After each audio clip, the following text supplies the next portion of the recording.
Back everyone. I wanted to go ahead and break down some of my favorite FaceTime tricks and tips that you can utilize now in 2022.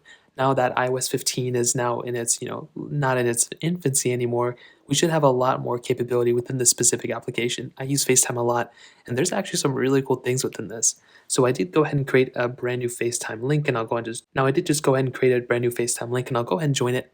Now, the first thing being, even though I'm not in a FaceTime call with anybody, it's literally just myself, a really cool thing that you can do that some people may not know is actually change the audio array that you're using. So you can actually get better FaceTime calls within FaceTime. So what does that mean? Well, essentially what you can do is if you're on iOS 15 and above, so make sure you're updated, is you can swipe down on the bottom right corner right here and you'll get into this panel. Now, why is this even important? Well, you can see right here we have two different options, video effect and microphone mode right here. If we go ahead and click on that microphone mode, we can actually see that we have a few different options. We can go ahead and choose a standard audio if we want to. We can go and choose voice isolation, and we can also choose wide spectrum. So each one of these is going to give you a few different options where you can actually go ahead and make your voice sound better. So standard is just going to be that standard lens. It's not going to do any post processing. It's just going to be your standard audio. But wide spectrum is the one I typically choose personally because it sounds much better and it actually isolates my voice a lot more. So basically, if you're out in public, if you're on a train or whatever, if you actually join and utilize your FaceTime call with this specific option, the audio is going to sound much better from your perspective. Standard is fine if you're at your house or whatever, but if you're out in public, sometimes doing voice isolation will make your voice and sound so much better than before. I don't really even know what wide spectrum is, but you can go ahead and try it out and give it a whirl. But personally, I think this one is probably the one or the better options out there, and that will make your audio sound so much better. Now, another cool thing within FaceTime that a lot of people know about is actually the ability of clicking on your icon on the bottom right. So this can go ahead and move if you're sometimes on iOS 15, 14, whatever. Typically, you should still have the ability of clicking into the FaceTime call and clicking on your little icon bubble at the bottom, and this will allow you to have a little bit more capability than before. So what you can do here is you can actually go ahead and utilize your camera functionality within this specific FaceTime call. So you can actually go ahead and zoom into a FaceTime call by going through and actually zooming in like that. You can zoom out by doing the exact same thing. Some people, though, they'll zoom in and they'll click out and they will constantly be zoomed in and then they'll try to go and zoom out again. But you'll have to make sure you click into the box there and then you can go and zoom in if you want to. So that's another really cool thing. Personally, that is something I utilize all the time. But a cool thing is if you have an ultra wide sensor on your iPhone, this is an iPhone 10s, so it doesn't support it. But if you have an ultra wide sensor, you can actually zoom out, utilize that ultra wide sensor on your iPhone. And that is another really cool thing that you will have the capability of doing so. But another thing to remember is that you also have a ton more options here too. So what you can do here is on the top left, if your iPhone supports iOS 15 and if it supports portrait mode within FaceTime calls, you can also go ahead and click on this option. And what this is going to do is it's going to go ahead and blur out the background behind you. So if you have it on your front camera, or I think even if you're pointing it at somebody like this, you should actually be able to go ahead and pretty much get a little portrait mode effect while you're in the FaceTime call, which is so awesome. Personally, that's another really cool thing, and it's a nice little touch that Apple went ahead and actually inputted in this specific, phone software. Now, another thing at the bottom left is we actually have the ability of having effects. So what we can do here, so we can go and click on effects, and you'll see a lot more different options here. So you can go ahead and do emojis, you can do so many other things, you can add text. So if I go and click on that text option, look what happens. I have so many different options of text I can choose. So I can go ahead and click on like this little text box, and I can go ahead and type in something. So if I want to type in like hi, well, I'll go ahead and have that little hi box right there.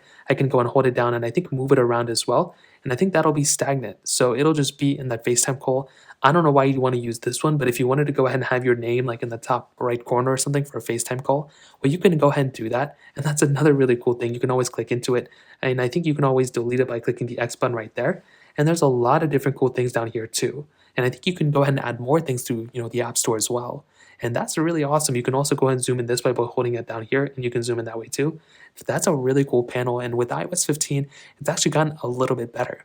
Now, some of you may know this, some of you may not know this, but you actually do have the ability of screen recording your FaceTime calls. Now, the audio does not work within those FaceTime calls or the recording that you've done, but it's still a really nice touch to do this. You want to swipe down. As long as you have that screen recording toggle here, you should be able to go and click on that screen recording toggle, and you should be able to actually go and screen record those as well. So I did not have that screen recording toggle, but as long as you have it there, you should be able to go down that direction as well.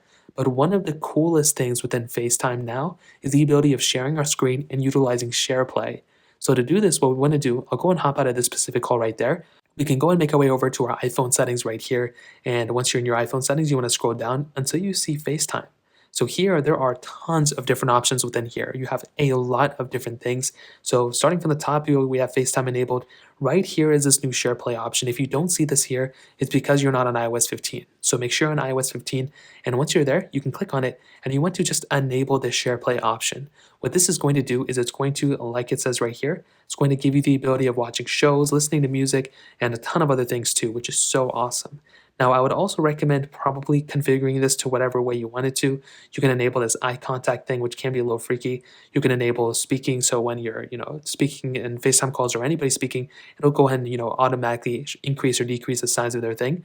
And that is it. So once we have SharePlay enabled, we can make our way back into our FaceTime right like this.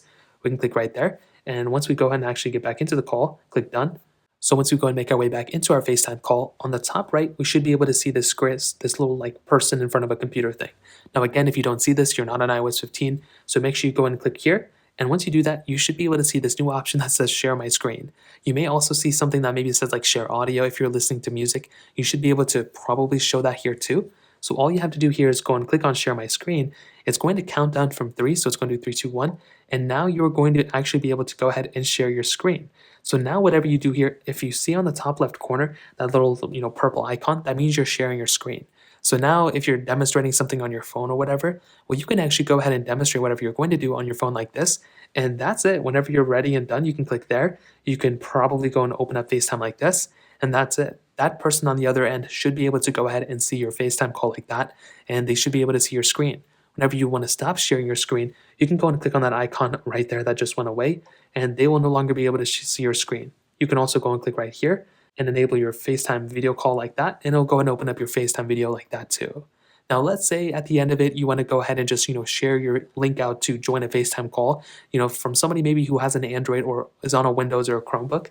Well, to do this, you can go ahead and actually click right here, and you should be able to see a little option that says share link. You can also manually add people right here too. But if you go and click on share link, you should be able to go ahead and be able to copy this link, but you can also mail it, message it, so many other options here. And whenever you're ready, you want to go and click copy, and you can go ahead and copy this FaceTime link to somebody else. So you can go and make your way over to iMessage, you can go and create a new iMessage, and you can go and share it out to somebody if you want to. And that's the link. And that's essentially how to do it. It's really cool. It's very, very awesome. And I'm actually happy. That was one of the bigger improvements within iOS 15. It wasn't a crazy big update, but I'm glad Apple at least added that specific capability because it gives us the ability of FaceTiming people that we really didn't have the ability to do so before. So that's pretty much it. Those are pretty much the main little cool things that we have within FaceTime. And hopefully you enjoy it. Those are some FaceTime tricks or tips. If you know of any other FaceTime, tricks we should know of, let me know in the comment section below. Hit the like button, that would mean so much, but definitely hit that subscribe button. More importantly than everything else, I love every single one of you guys. Hopefully I'll catch you guys in the next video. Peace out till then.